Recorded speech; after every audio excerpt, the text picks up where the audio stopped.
বরফের উপর চলতে পারে যে জাহাজ। বিশ্বের সবচেয়ে শক্তিশালী আইস ব্রেকারের মধ্যে অন্যতম হল রাশিয়ার 50 লেট পবেডি।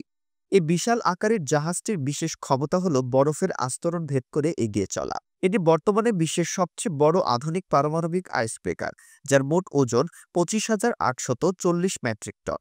50 লেট পবেডি মূলত গবেষণার কাজে ব্যবহার করা হয়, বিশেষ করে আর্কটিক বা অ্যান্টার্কটিক অঞ্চলে বিজ্ঞানীদের পৌঁছানোর জন্য।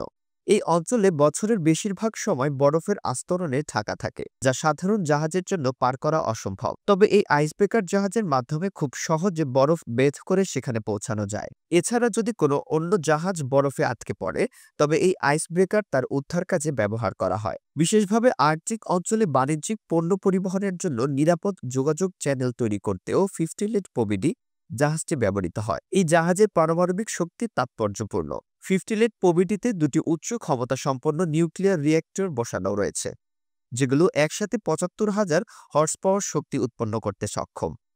এর ফলে এটি আর্কটিক অঞ্চলে বরফ ভেদ করে কার্যকরভাবে চলতে পারে, যা অন্যান্য কোনো জাহাজের পক্ষে সম্ভব নয়।